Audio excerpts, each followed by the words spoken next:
How are we doing, boys? It is the 10 Guys, One Pod podcast. It's your host, Dextric Michelle Abeda, alongside Parker. I bet you don't know how many times I've seen his Johnson. How are we doing, buddy? I'm doing good, man. That was a really good one. I have so many. I'm writing them down. I'm going to have to start crossing them off because I forgot the ones I've done. And I was like, shit, I'm going to have to re-listen to the podcast. How many do you have waiting in the wings already right now? Five. Wow, that's very impressive. It's going to get hard later on, and I'm going to make some shit up. Brad gave me one, yeah, boy, and it starts already. But, boys, we have a great podcast for you. Great interview with Paul, our champ, number one, numero uno. We discuss a lot of topics. Goes kind of long, but I promise you'll love it. With that being said, we are going to talk about some great news we have. Parker Johnson, how does it feel to be blogger of the month for the 10 Guys One blog? Dude, it feels really good. For like the last 2 years, every once in a while, I've just felt like ripping out a blog and like something that I'm really passionate about. And it obviously only lasts for like an hour or two. And this year I actually had a platform to just rip out some like 6 funny thoughts that I had and actually like make it into a full-fleshed blog. And it won me blogger of the month for $25. And that was the shit, dude. That felt really good that people liked it, et cetera, et cetera. I will say Charlie's was great, and it was very hard. I went back and forth. The only reason I picked yours was because it was more fantasy-based, and that's on my mind. Charlie, don't take away. I would love honestly, I'd love if you did one of those a week, but I get that's a lot of work, and you do a lot of different things. But if we got at least one of those a month, I think it'd be great. A great contrast to the smut I fucking write every week, day, whatever. But I did love it, and it was a difficult decision, but it was the decision I made. With that, Parker, as the blogger of the month, how's the contrast feel with your Bell situation? The high that you had from that towards the low that you're going through right now with your number one pick. So the Bell situations, it's interesting because obviously it sucks. But this is kind of like this year I decided, like last year I lost a lot of fucking players, dude. And this year I kind of realized it's a part of the game and it's going to happen. And hopefully, I can at least make it to the playoffs regardless of my circumstance. Bell in particular is funny because it's such a memeable situation, but I made some moves that I'm pretty proud of right away to trade you Tyler Lockett for James Conner, and I'm like, dude, just given the circumstance, I feel really proud of the moves that I made, and I'm not too worried about it, and I'm ready to meme about it. I'm actually not worried. Worst case scenario, dude, he comes back in week 10. I'm going to hang on to him the whole time. Actually, that's right now. It's looking like best case scenario. He could come back at 13, or he could actually sit out a whole season. That I would start getting tilted around that time. But right now I'm thinking it's likely that he'll be back somewhere between week 5 and week 12 is my assumption. And I think even though I have the worst strength of schedule in the league, which is it could actually really bite me this year, I can scrap up enough wins against the garbage of this league to make it to the playoffs and have Bell come back and carry me through, especially with James Conner on my side. So I am a little upset I traded James Conner. I think I jumped the gun on that one and should have held on him to see how he played. That's a fault on Dex. I'll raise my hand and said I fucked up. Here's the hoping Lockett turns into a top 3. I can't even say it. Here's just hoping he does good. And that him and Doug Baldwin don't fuck me over, and I'm guessing on who to start. But bravo for you, Parker. I think that was you definitely came on top on that trade. Thank you. I mean, I came on bottom in general, so at least I topped something. Yeah, that's nice. That just shitty dumb luck. Sheer dumb luck. What's that from, Mike? Michael, no. So New Orleans was fun. We were going to discuss it a little bit more, but our interview with Paul did go longer than anticipated, and we don't want to cut any of it. Can I actually talk about something really, really quick? Done. I was going to ask when you and Paul were both on, but now it's just you. How do you feel about the big draft board, man? Because I'll spoil my reaction. I fucking loved it, dude. The fact that we could lay it out and talk about it for the next 24 to 36 hours and just look at it at all times was a lot of fun. I think I actually know what your take on this is, and I'll let you say it yourself. Go ahead. So I did like it. I did like it a lot, and we talk about it in the interview. I think Gronk dropping to Mike in the 3rd round was a reason of using the draft board, which I love that type of stuff. and it was fun. The picture of it that I put on my blog, looking at it, everyone hated the way Mike did it. I loved it. I fucking love art. I'm an artist, Mike. I respect that. That's great right there, what you did. We will change it next year, even whoever's the taco, because to be 100% honest, Mike does follow football more than most of you guys, and he knows more. I think some of the guys who don't put as much effort into actually just following football would have had a harder time picking.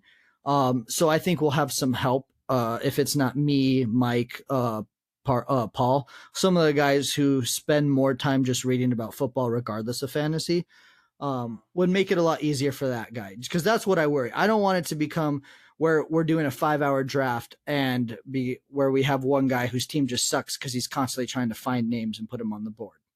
For the record, we had a 3-hour draft this year, including shot challenge, which I think was amazing and puts to bed a lot of the complaints that our draft takes too long, because we did it with a board in 3 hours with the shot challenge. That's a side point, though. I think that we'll hear your take on how you were right on that all year. You're not right a lot, and so yeah, I'm sure you're gonna bring up how your draft board idea was better than our clicky draft.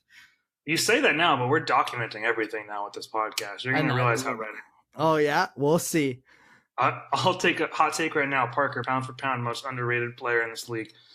That might be the 2 beers talking. But seriously, we should, if we outsource the board management to not the taco, I think we should never give it up. I can see no reason why to not give it up after how much fun we had looking at the board after it's all said and done. So we talked about the board. We didn't talk about New Orleans, but I do want to bring up Chicago. I love the idea. I don't know if you looked at the Airbnb Paul pick. Holy shit, I did. It was so good. It's perfect. It's perfect, boys. We got pool tables. We got ping pong tables. We have 6 bedrooms with 10 beds. 10 beds. Everyone gets a bed. And I get it. It's great to have the taco sleep in some shitty thing, but we're all adults now and things hurt. And honestly, 4 of the beds are sofa beds. So at least the bottom 4 will be on a sofa/bed. And then the top we 6. can still have the taco sleep in some shit, by the way, regardless. Yeah, exactly, which is nice. Also, I did a little research. Guess what came out? The schedule for the MLB for 2019. Guess who plays at home August 30th through the 31st and September 1st. Oh, that's great. So they play Friday, Saturday, Sunday. The Cubs will be playing at home, and that Airbnb is literally like 3 blocks from the stadium. That is talked about as one of the greatest things. I think if we do it right, we have one of our cash money boys front this up the cost, because it would be like $280 a person, set up payments to have it paid by May of next year. And then it won't hit us as hard, because I think that would be one of the best places where we can still party hard, but we add a little class of doing some cooler things now that we're all a little bit older, because I'm taking the month of September off of drinking because, well, I might die.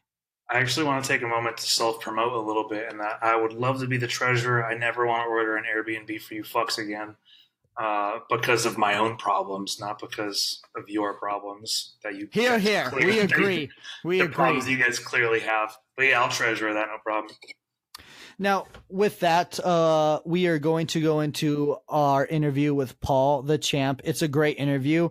Enjoy, boys. Well, ladies and gentlemen, we have our second guest to the 10 Guys, 1 Pod podcast.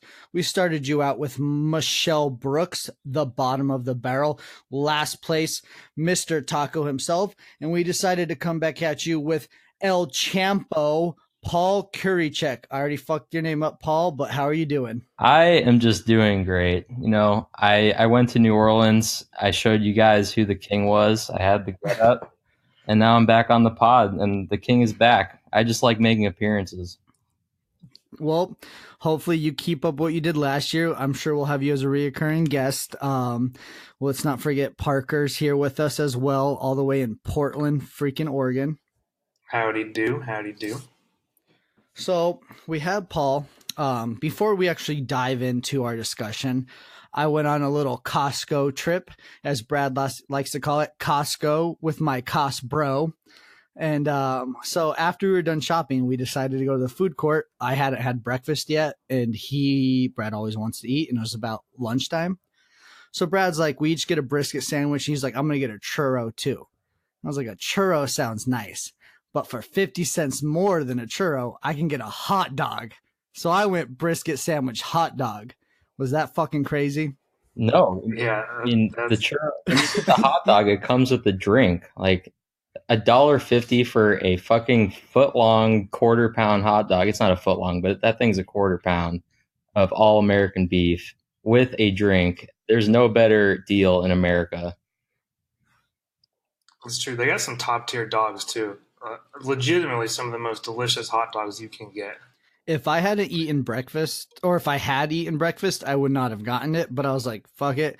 I'm only going to have soup tonight for dinner while I watch the ASU game. I figured let's go all in, double up on the meat, and have ourselves a day. Out of curiosity, where do you guys rank Costco deli pizza? Like, what's the next best thing as far as pizza goes, and the next worst thing as far as pizza goes on your list? So, like, for me, it's like above Hungry Howie's, Agreed. below, I don't know, probably like it's probably actually at the top of generic places that have the top of chains. I'd say for me, I can't even think of like the next thing above it. The only But problem with Costco is you get like 3 choices. So that's the one thing. But yeah, quality, they're essentially, I'll put Barrows above them as ordering out. And then yeah, above the Hungry Howie's, the Pizza Huts, the Papa John's, Domino's, etc. what about you, Paul? And Paul's back with us. How are we doing, buddy? I'm great. I had almost a mini heart attack there. We're going to jump into our first topic. We are going to be discussing Sleeper versus ESPN. As the guy who is anti-Sleeper, I'll start off. I like it. I think it's great. I do want to go 3 solid weeks with doing both before we actually switch, because there's not that much difference. And I feel like for the nerdier guys of the group, you will benefit for having Sleeper. And that's my 2 cents. What about you, Paul? Yeah, I like Sleeper too. I just think it's more customizable. One cool feature about ESPN this year, though, is that they integrated IBM Watson into it, and so it kind of gives you like a prediction about a floor and ceiling of a player and like what their percentage probability is of having their ceiling or floor hit. And I mean, I don't know how well that's going to pan out during the season, but it's just kind of a cool stat to track that isn't on Sleeper. It's interesting. I give 2 fucks about IBM Watson. The only thing I've seen so far that it does is parse articles and get via the wording a sentiment analysis on positive or negative, and just like reports that, which I don't know is kind of worthless if you ask me. Also, Paul, anything that is the generic ESPN type stuff, Parker will find a way to bash it. So what are you talking about? That doesn't. IBM Watson's cool, and I like it. IBM Watson's for casuals, man. I didn't even know ESPN had that. I got it. Yeah. But yeah. As far as so like, I guess, yeah, go ahead, man. I was gonna say. So I guess clearly, Paul likes Sleeper better. I don't really care. And I was going to bring into Parker. Now tell us why we should be using Sleeper over ESPN. Like your full analysis as the one pushing this the most. So I think that honestly, ESPN's going to get worse and worse over time because they're going to try to monetize it. They keep taking out features, which it doesn't really affect us much, but it bodes negatively for how I think the direction of the platform is going to go as a whole. One of my biggest complaints actually coming into the season was that their APIs were non-existent. We couldn't easily get data about the league and back it up and do analysis and stuff like that. I wasn't going to talk about this, but I actually found out that there is like a secret API that I can hook into. That data analysis that was exclusive to Sleeper isn't quite there anymore. So if Sleeper fucks up on anything, I'm ready to like do another season with ESPN, wait till Sleeper gets a little bit better, to be super honest. And that's my main reason of waiting till week 3 till we actually decide. It sucks that we have to do it twice, but it's honestly not that big of a reason. And anything that doubles my amount of football intake, I'm okay with that. Now let's keep things going. Paul, as the reigning champ, can you give us a little insight on essentially what you did last year to make that happen and how you plan to repeat back-to-back champ years. So last year, I probably prepared more than I care to admit.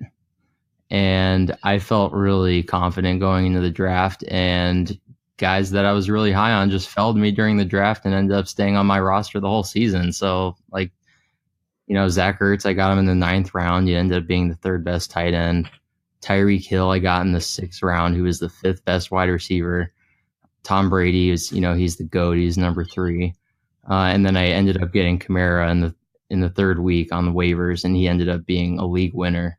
So, I mean, all those factors, like, it was kind of smooth sailing once all those pieces were in place. So to not jump into the next segment, I want to bring up Kamara. And again, you're allowed to plead the 5th on any of this because you're essentially just talking to your competition. What brought you? How did you come up with getting Kamara as essentially no one else had him? I even think the week you picked him up, he's still, and I could be wrong, was not picked up in like 60% of leagues. Yeah, so he flashed a little bit in the first 2 weeks. He only had a couple carries, but those carries were highly productive, and it just showed his raw talent. And I kind of am someone that just evaluates raw talent just by film, and I thought if this guy gets more touches, he could be a big deal, because usually there's one rookie that really like outperforms the rest of the field. So I figured, I'll throw a couple fab at him for that week and just ride it out for a couple weeks and see what happens. And sure enough, within a week or two, he was getting 10 to 12 touches a game and just blowing up the stat sheet. So at that point, he was a solid lock on my roster. Sounds like except for Kamara, it sounds like you would attribute like 70% of your victory to actually winning it at the draft and just drafting well. Is that about right? Yeah, I think so. Like, I didn't have to make like dramatic trades or like huge roster moves. Like, I basically just had a group of 4 or 5 players that were just plugged in almost every week, and I could just ride them. Do you remember what position you drafted at last year, out of curiosity? I believe I was number 6, if I'm not. I can tell you guys in 2 seconds. Also, Paul, do you know off the top of your head if you had any crazy injuries to your team from your starters or not? I mean, just looking at my team, no, there was not any crazy injuries. Just looking at my final roster, most of the guys I ended up not keeping were guys I drafted in the later rounds and just didn't pan out, like Kelvin Benjamin or Bilal Powell. Yeah. Also, Paul, you had the 5th pick and you went LaShawn McCoy, Michael Thomas, Doug Baldwin. Yeah. So Doug Baldwin was the guy that didn't really produce from those 3, but he had a pretty stable floor. So yeah, Michael Thomas. Doug Baldwin ended up the number 13th in fantasy last year, so not horrible, but with a 3rd round pick, that's not it's not. Yeah, raw consistency. Favorite. But he was probably taken as like wide receiver, like 18 or something in round 3, I would think. Yeah, I think so. Yeah, that's too much work for me to look up, but yeah. So, neither here nor there. I felt confident about it, and it just panned out. With that, and again, you feel free to deny or not answer any questions I may ask. Is there any players that aren't on a team right now, rookies or guys who are in their 2nd or 3rd year, that you're thinking might pop off and you want to keep an eye on to possibly pick up, kind of like you picked up Alvin Kamara in the 3rd week? Yeah, I mean, I'll share a couple guys that I've been keeping an eye on. The first is probably Jordan Wilkins from the Indianapolis Colts. He's a rookie running back. Marlon Mack has a hamstring injury, and Naheem Hines had a horrible preseason. And Jordan Wilkins, he didn't really flash too much in the preseason, but I think he's going to get a lot of work, especially with Mack's injury. Hamstring injuries are pretty lingering. So if Luck looks like he's back to his old days, then Jordan Wilkins should have some holes to run through. Another guy that I've been keeping an eye on is Chris Godwin, who's a receiver for the Bucks. He also has he just kind of exploded in the combine and has looked great in the preseason. The only problem there is Tampa Bay wide receiving core is kind of saturated right now, especially with running 2 tight ends. So that's a lot. But I think that he has a lot of talent and could be someone that kind of creeps into players in the team rosters here in the maybe by the middle of the season. Paul, is this an official confirmation that his last name is pronounced Godwin and not Goodwin? Because that changes his ADP drastically for me. I think you might be confusing Godwin with Goodwin from San Francisco. Yeah, those are 2 different players. Leave it to Parker. Real quick, I will note Le'Veon Bell has liked a lot of the Indianapolis Colts posts that the NFL has been posting on their Instagram. And so, not Dex saying this, but there's a few of those guys out there in the NFL world that are like, Le'Veon Bell's one of his top choices is going to be the Colts because they can pay him the big money, which would be crazy if Le'Veon Bell was on the Colts with hopefully a healthy Andrew Luck and then a good T.Y. Hilton. We would just have to see how that O-line goes next year. Are we getting into the Le'Veon Bell segment right now? No, I'm sorry. I'm sorry. Paul just brought up the Colts running backs. All right, we're going to go on to the next. So we discussed Paul's champ. Now let's go a little bit into the draft that we just went through, guys. And we're going to kind of discuss how we felt it went with some of the players that dropped and some of the players that were picked up way too early. That's for you, Miller, you dumb motherfucker. I still keep Phillip Rivers in the 7th round. Miller, I just that's fine. It's whatever. It is what it is. So Paul, you're our guest. Are there any players that you saw were taken a little too early besides Phillip Rivers? Yeah, so I made a list of 5 guys that were reaches and 5 guys. That's why he's our number 1 guest, ladies and gentlemen. So I'll start with number 5 and just go down to 1. So my number 5 player that was a reach was Carson Wentz. His touchdown rate last year was just insane. Wentz was picked at 7.8 by Mike, just as a little bit of history. What was that? Yeah, he was picked in the 7th round. There was a quarterback run there in the 7th round, but Carson Wentz had a huge touchdown rate last year that I just don't really see being sustainable, especially with him still being banged up, not probably being back for another couple of weeks, especially if they keep winning. And also, Alshon is probably not going to be back till like week 3 or 4. So I think it's just going to take a while for him to get back into the groove of things. He hasn't been practicing all off season, so we'll see how it goes. But I thought that was a bit of a reach. Number 4, do you guys have anything to add about that? Only that it looks like I actually started the quarterback run by grabbing Russell Wilson at 6'8", and then Drew Brees was 7'1", and then everything went off the table at that point, which was interesting. It's a lot earlier than actually I expected to grab a QB, and the majority of the league as well, actually. I'm actually pretty proud of our league because the quarterbacks have been going later and later. Yeah, I think the Charlie hit on it, and we'll talk about it later. But with the 2-flex league, the quarterback dropped pretty low into how important they are. And I think only 2 teams have 2 quarterbacks on their team right now. And those guys, I agree with them having 2, one being Mike with Carson Wentz, and I believe Charlie's the other one. 5 teams have 2 quarterbacks in their league, by the way. And Dex was wrong. Fact checker Parker back at it again. I'm just saying that Sleeper makes it so easy to view the draft board that it's a fantastic platform, and that's all I have to say. All right, we get it. Stop jerking off Sleeper. Already said we can switch after week 3. All right, well, I can jump into my number 4 here. Let's roll. Who is Royce Freeman, the rookie running back for the Denver Broncos. He was taken at pick 5-7 by Dustin. Mm-hmm. I mean, he's kind of a coin flip for me, but I just haven't really seen much from him that makes me, excited. And I wouldn't really call this a reach if Dustin had take a running back earlier. But since he took him as his RB2 in the 5th round, I felt like he could have got a better running back there for his RB2, maybe like Deion Lewis or Marshawn even.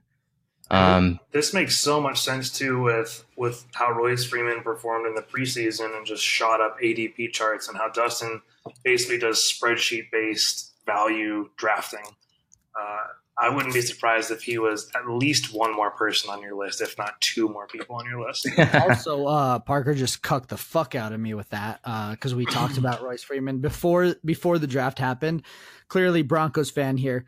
I was so upset that like he went off. They barely played him in the preseason, and to me, that was like, all right, they got their guy. They don't want to injure him. Though he has a 24-yard touchdown, and then all of a sudden, everyone's jerking him off about how he's going to be right behind Saquon as one of the top running backs. So that really bothered me. But again, Dustin did pick him in the 5th. I had him. I plan on getting him in like the 7th, maybe 8th. Yeah. And but again, hoping that Dustin's right. I am hoping Dustin's right this year, because that'd be great if he goes off and plays like a round 5 running back. All right. Yeah, I mean, I'll be talking more about Dustin's roster later, but to jump to number 3 on my list, it's actually a guy from my team, and someone we'll be talking about. Maybe I could just talk about him now. Let me guess. You're going to say that you reached for Aaron Jones. No, that's not who I'm going to say, actually. Actually, it's Flash Gordon. Yep. Okay. Yep. Don't worry, Parker. Sometimes shooters miss. At least I shot, man. Yep. It's kind of a similar argument to with Royce Freeman. Like I took him as my wide receiver too, which is like, he's more of like a boomer bust guy, but he also has like league winning upside if he comes back to the form he was at when he was the best receiver in the NFL. And we'll come back to him more, Gordon, a little bit later in the podcast or the interview. But going to number 2 and number 1, I'll just I'll combine both of these just for the sake of time. But number 2 is LaShawn McCoy, who was taken at 2-6 by Gabe, and number 1 on my list is Jerick McKinnon by Brad. So obviously he was stricken by an injury in the middle. He's already dead, Paul. He's already dead. I'm just kidding. No, real quick. I like that. I like that Paul went in that because clearly before him we had Barkley, Fournette, Cook, Hunt. There's not a lot of top quality running backs. Paul, McKinnon went to Brad and McCoy next. But who would you have taken before McKinnon as a running back? Say you were in Brad's spot and you pick OBJ, you would have picked Antonio Brown. But regardless, you went wide receiver with the 6th pick. You're coming back and you're going to go running back. Who would you have chosen before McKinnon? Okay, so if I was drafting at that 6th spot in the 2nd round and I wanted to go running back, I'd probably rank them Howard, McCaffrey, Freeman, and then McCoy. Just because there are reasons I can go into for that, but I just think of those 5, McKinnon has the lowest upside. I mean, obviously it's a moot point now that he's injured, but even before that injury, I didn't really have a lot of faith in him. Yeah, I thought it was wild that McKinnon and McCoy were chose before McCaffrey. I like McCaffrey. Again, he's going to be one of those guys. I'm not saying he's going to be Le'Veon Bell, but he's going to be one of those guys where you're going to see is going to get a lot more catches than the standard running back. And in a 0.5 PPR league, that's kind of important. As we just saw, Julio Jones score 22 points on the first game of the season with 0 touchdowns. Yeah, dude, I've seen Christian McCaffrey's usage last year and like what was coming this year. I know a lot of the talk was about his workload potentially like significantly increasing, and I'm over here like, no, just increase it a little bit because he's getting so much work as a running back. He's good to go in my mind, even without. At the buzzer, Parker makes the shot. Oh boy, who's running the dryer? It's me. That was hilarious. I got new sheets, boys. It's just a small studio. Yep, I get it. Now, so we talked about who was picked a little earlier. Let's see if we can't get 1 or 2 guys, Paul, that you thought fell farther than you expected. All right. I also had a list of 5 guys there, but I'll just hop to my number 1 and 2 on my list. Okay. So the number 2 guy that I thought fell was actually a guy that was drafted in the 2nd round last year by Dex Abeda, and that's Marshawn Lynch. He fell all the way down to the 7th round, and I think he's just going to get a ton of volume because John Gruden's going to take this offense back to the 1980s and just give it to Marshawn like 25 or 30 times a game. What a fucking ricochet shot by Paul to make sure he got a little dick slap on Dex while giving that. I appreciate that, Paul. That was high quality interviewing. There we go. Right. We're 26 also, minutes into this Parker, recording, and that's the first dick slap you've received. That's pretty good odds, to be honest. Yeah, if you think that's good odds, there's plenty more coming. Okay. All right. So Parker got Marshawn Lynch, and also great pick. I think Parker. I do think he's gonna do well for you. He needs to. Now, Paul, who was your number one that kind of fell? So my number one is it's probably a pretty obvious choice, but it's Gronk at 3.8.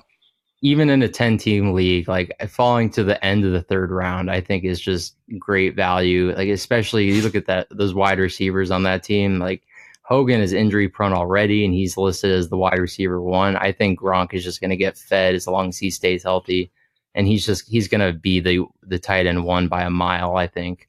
Yeah, he really needs to be for Mike's team because he's got Juju as his wide receiver 2 right now. Which I don't hate. I don't hate. It's speculative. There's a lot of potential there, but at the same time, it's not a lock and load. There's a lot of potential for failure. To piggyback off of Paul, I was sitting there like praying no one got Gronk, and I was like, of course, Mike Brooks right in front of me because I was right after Mike. I was like, am I going to get Gronk at this spot? And that's one thing I do like that we use the draft board because I think it messed everyone up. When we used ESPN, they have them ranked, or Yahoo, they have them ranked. So Gronk would have been sitting right up there. It's like, hey, guys, why has no one drafted the best tight end maybe of all time? Yep, I totally agree.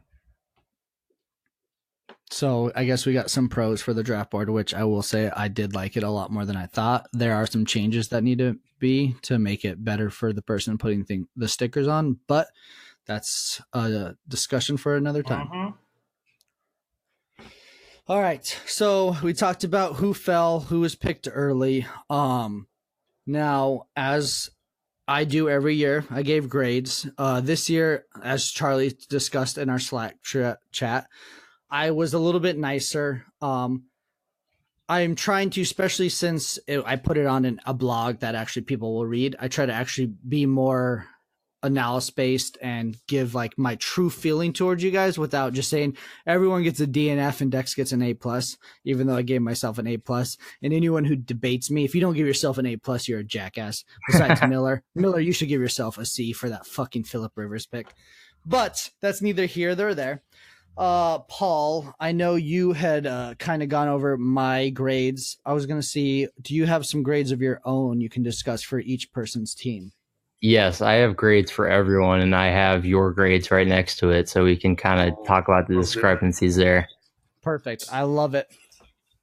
So I can just go right down the list from the draft order. So, with me winning the shot challenge, we'll talk about my team first.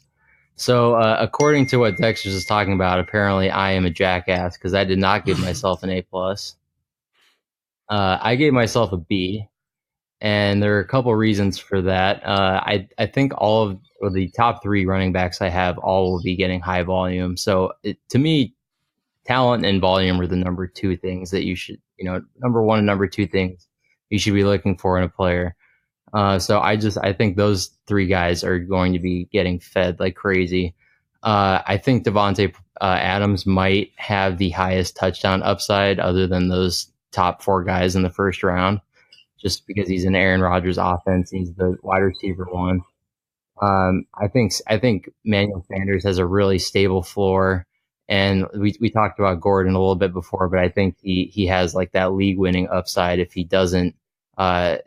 If he doesn't get hurt or start getting back into fucking drugs or whatever the hell he's doing, he loses his mind.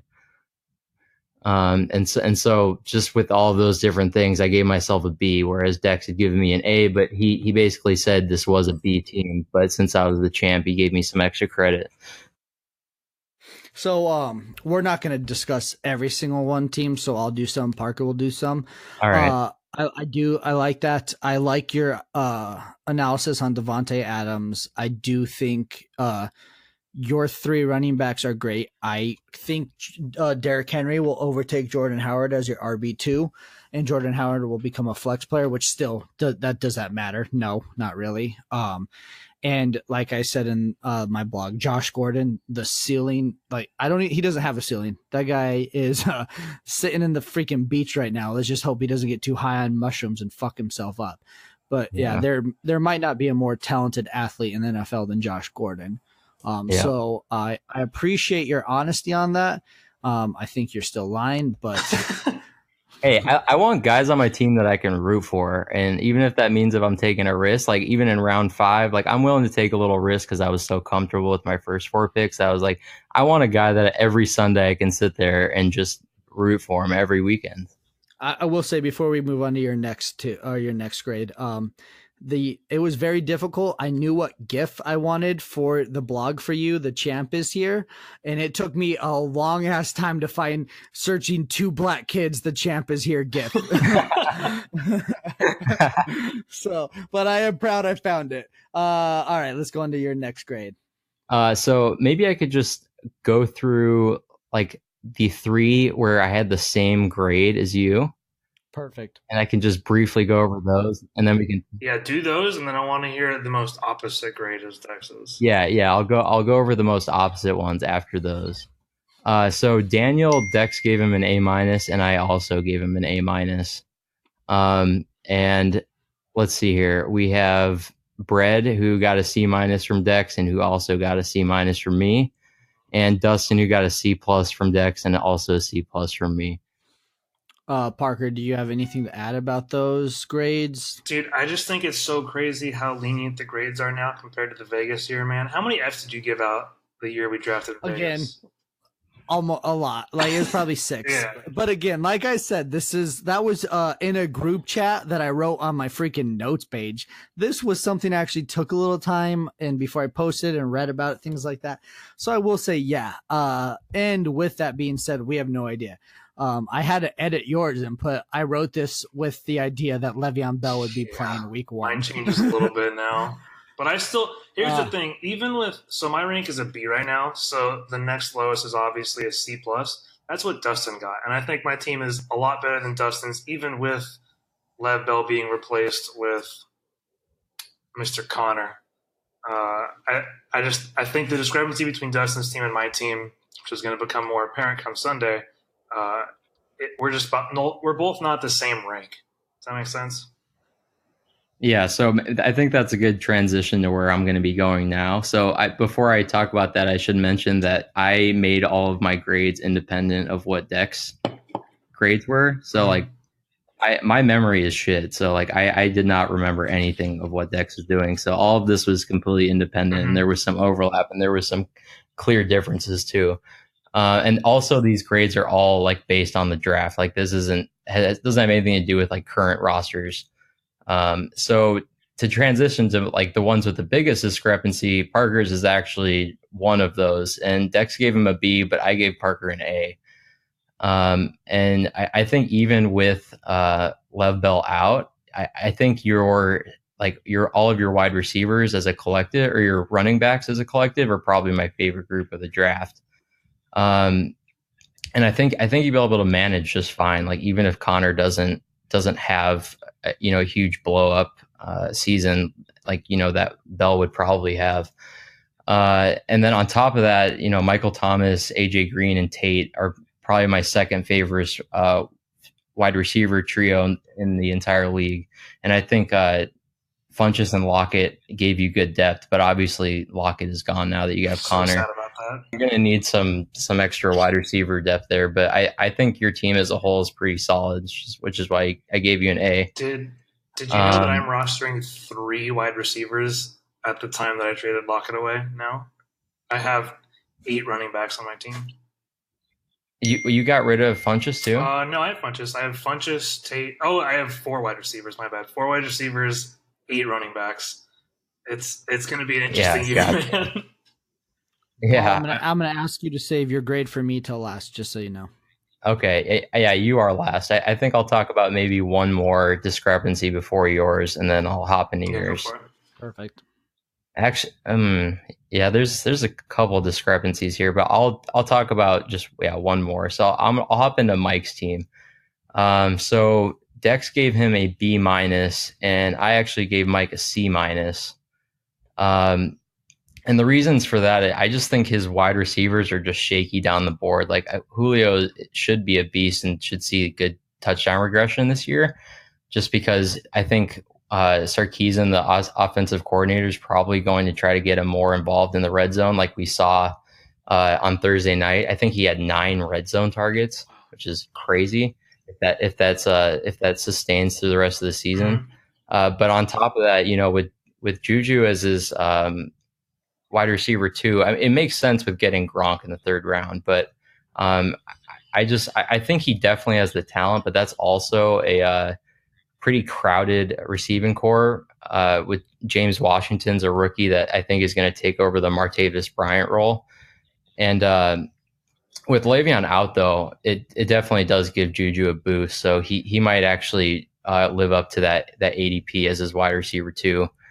And like I said, Gronk's the steal of the draft, but unfortunately, like his RBs also I'm pretty shaky on, because I think Murray's going to be taking a pretty significant amount of carries from Cook in Minnesota, at least for the first quarter of the season. And Drake was actually someone that, he's kind of a coin flip to me. Like he really produced once he took over in Miami, but I just don't think the offense is going to be very good. Like I think it's going to be maybe a bottom 5 or bottom 8 offense.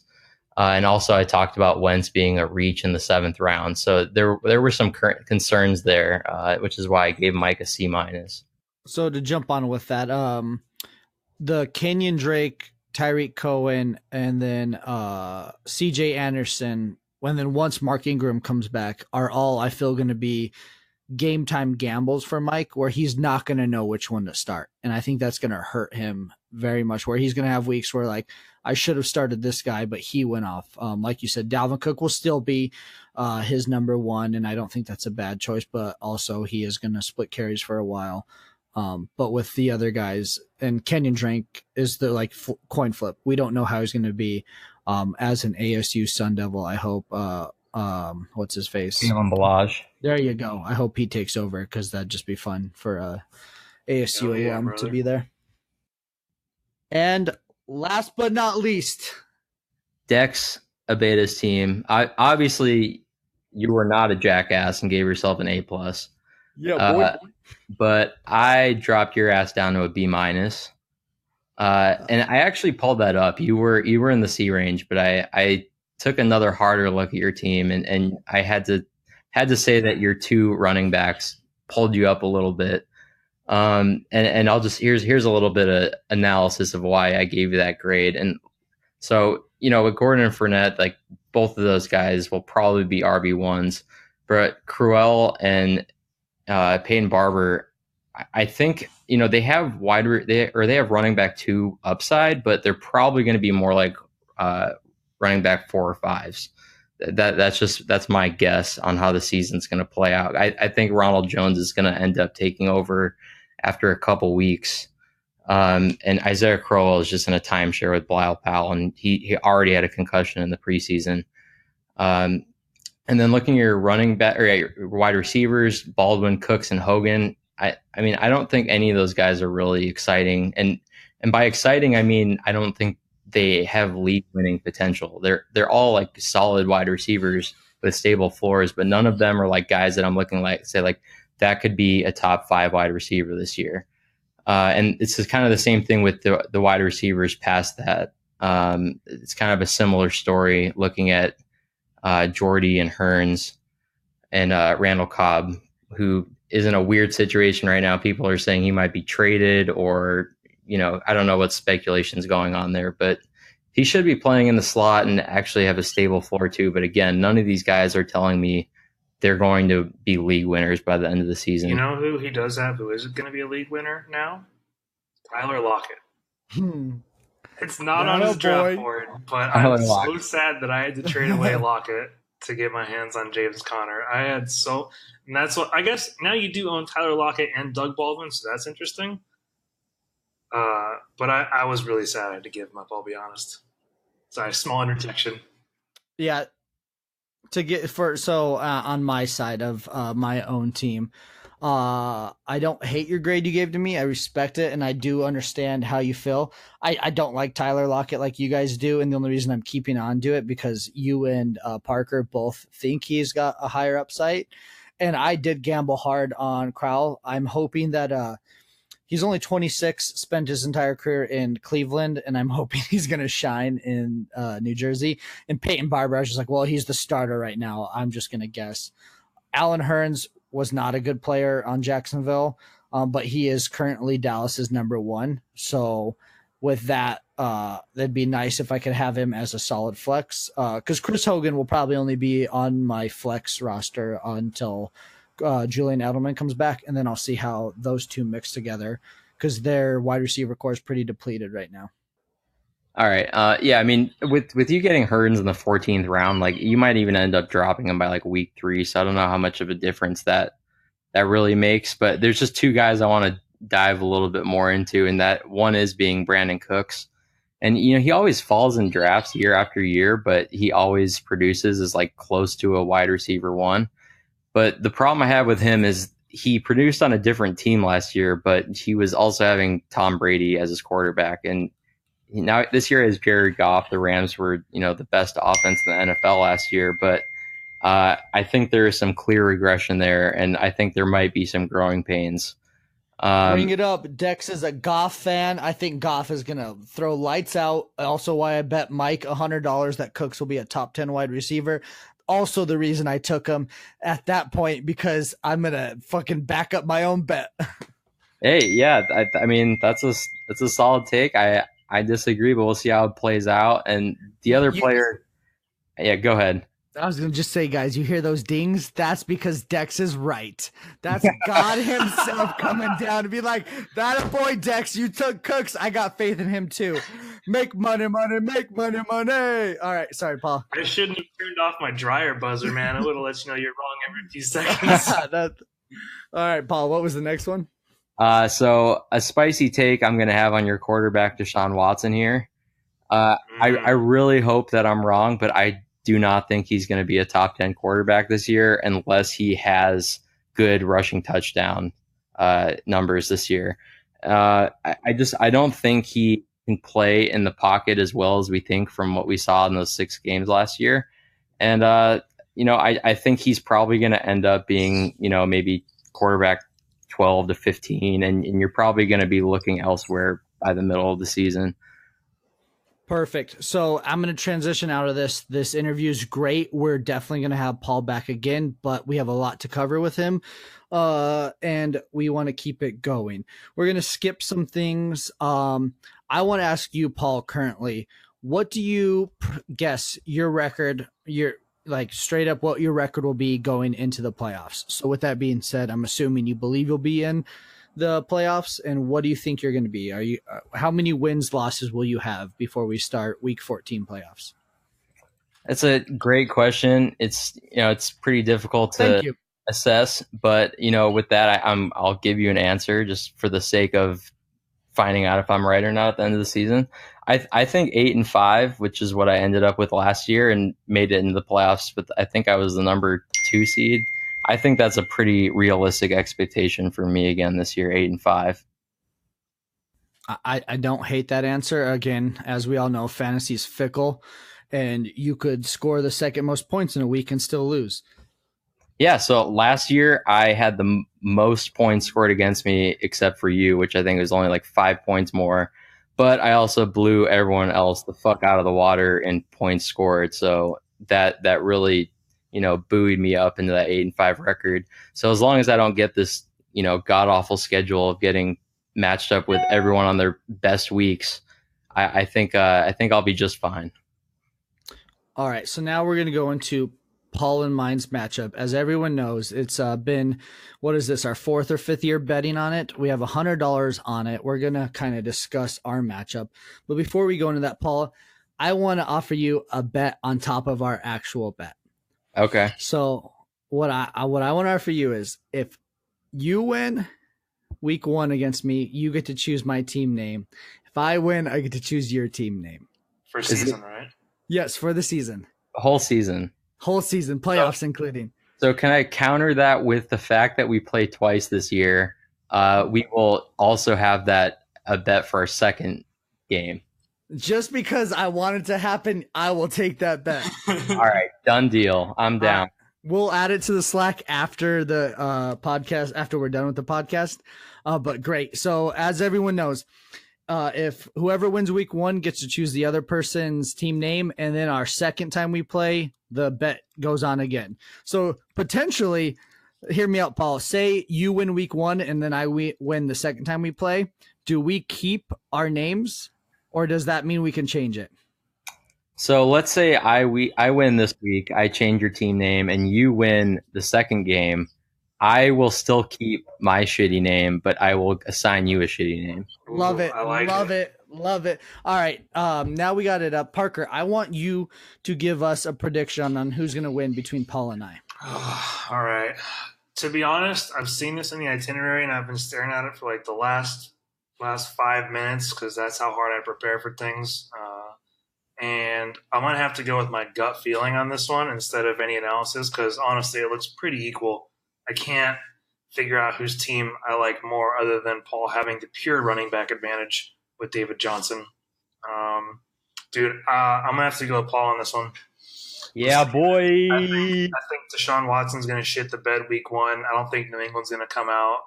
I think there's no way that Bruce Belichick hasn't beaten the shit out of that entire defense for what they did week 1 last year against Kansas City. I think New England's going to come out to play this year. Deshaun Watson's going to get showed up, and that's going to take a serious dink out of your point total, especially compared to Brew Brees at Tampa Bay. So when parents have kids and they're like a Broncos fan or whatever, and their kid tells them they want to be a fan of their arch enemy, like if my son says I want to be a Raiders fan, this must be how it feels. Parker, I just want you to know. I didn't know my heart could ever feel like this, and you kind of broke it.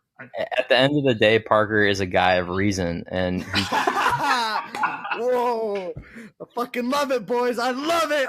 I think secretly knowing if your team tanks, this podcast evolves into fantastic content.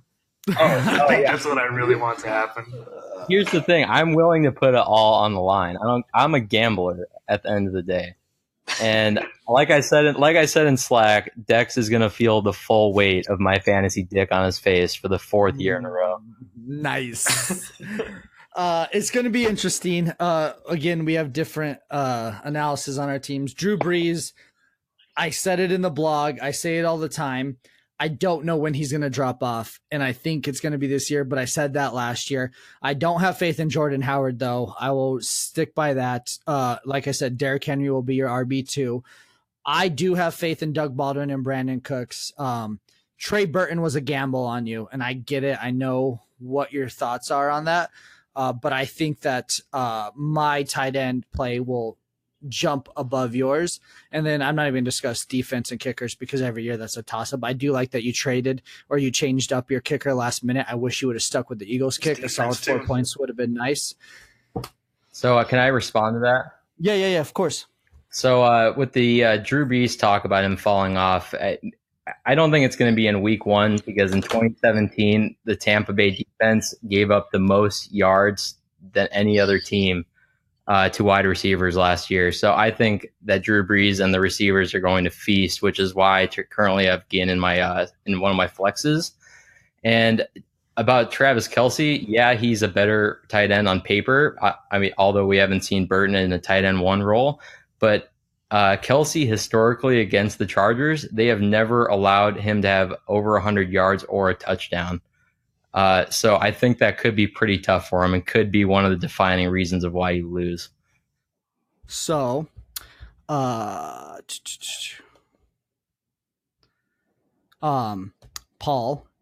real quick, what do you think will be our final score between us? Oh, my God. It doesn't matter what you think, because on September 9th, in front of millions and millions of fans, I'm going to take your fantasy football team, turn it sideways, and stick it straight up your candy ass. Thanks for joining us, Paul. It was great having you. Hey, like every year, you're full of shit, Dex. All right, that was the interview. Now Paul. That went great. Really long. Yeah, I don't. It's fucking 50 minutes, boys. We're gonna have to figure this out. I think I liked it a lot, though. Thank you so much for being here. Yeah, word. Later. Love you, buddy. Great interview with Paul. Loved it. I think there we go. I think we got a lot of analysis from him, a lot of contrast between himself, myself, and then Parker in there, giving us some solid content to discuss. We are now, as you guys can tell, this podcast is long. Usually our plan is to kind of jump into everyone's matchup against other people and dive into it. But for the sake of time, we're just going to pick who we think is going to win or lose. Paul versus Dex. Parker already chose Paul. Paul chose Paul. Dex chooses Dex. And that's no surprise here. Yeah. Second one, Parker. Charlie versus Gabe. Gabe's tight end already got him 7.3 points. Definitely Charlie on this one. I think that just falls in line with everybody's rankings. Yeah. I believe Charlie's team is probably my favorite. Maybe tied with Daniel's. That's not mine. I do see Charlie running away with that one. Next, we got Miller versus Daniel Masters. Daniel Masters once again falling in line with the rankings. He just got a better team. It will be interesting. Devontae Freeman only getting him 6.5 points, but I will say I am going to jump on the Daniel bandwagon also and think he comes out 1-0. Miller 0-1 after week 1. Brady could have a real shootout with Houston, by the way. That would be very interesting. I would love it because Paul just said Deshaun Watson's not going to do that well, and I hope he kills it because he is my quarterback. Now we're going to go into Big Dick Parker Johnson versus Dustin. I think my take here is obvious. I already bet $25 on Dustin that I'd win this. Even without Le'Veon Bell, I have James Conner the backup. I think I'm going to take this. No problem. Fuck you, Dustin, and your reaching strategies. So I hate that I'm choosing Parker also because he didn't choose me in our other one. But I'm attesting a lot of it to JIJ. I think Aaron Rodgers and Antonio Brown will be a problem for you. But I still think you're going to squeak by with a win, having a JA get you 20.2 points. And that brings us to our last matchup, the Battle of the Tacos. We have Brad versus Mike. Also the Battle of the Champs. Wow. We got Brad with 19 points coming from his defense and kicker, and then Mike with 31.8 points coming from his quarterback and Julio Jones. Who do you got? Dude, I gotta get Mike on this. Like, I feel like week 1 coming out of the draft, my picks are gonna align pretty well with the rankings that come out of the draft, which are obviously gonna be Hui by week 3. But Julio getting 23 points without a single touchdown. And he's got Gronk, Dalvin Cook, Kenyon Drake, and I'm not a huge fan of Brad's running backs, obviously. I think Mike takes this one too. I will also choose Mike, but Brad, I am rooting for you. You're my boy. Costco's and Cospros. I want it to happen, buddy. Do it. You're the chosen one, buddy. By the way, Brad actually is projected to win this as per ESPN. I just realized also, Brad's projected 114, Mike is 109. Dex is projected to beat Paul, and you still didn't choose me, so fuck you. Projections don't mean anything exactly unless I tell them to mean something. Oh, okay. But, boys, we have it. Parker and I agreed on all games except, Dex's. That's podcast number 4. Next week's will be out earlier than this week's because we don't have a draft that we're getting over our hangovers. And we appreciate it. And on that, fuck Daniel. Fuck you, Daniel. Bye, boys. Paul, are you there? Oh, he says you lost audio. This is embarrassing. I can't be your hero, baby. I can see on the app that he raised his hand. Take away the pain. I can actually put his hand down. Don't take my breath away. While we're losing Paul, I will serenade you guys with a little of that Marvin Gaye, Luther Vandross, a little Aaliyah. I wish I knew more words to the songs. It's whatever sets this party off right. Oh, man. Parker from the top rope. That's what I like to see, buddy. That's called an assist, ladies and gentlemen. To be fair, I didn't know any of the words that you said, so that's teamwork. Because that's teamwork. Yeah.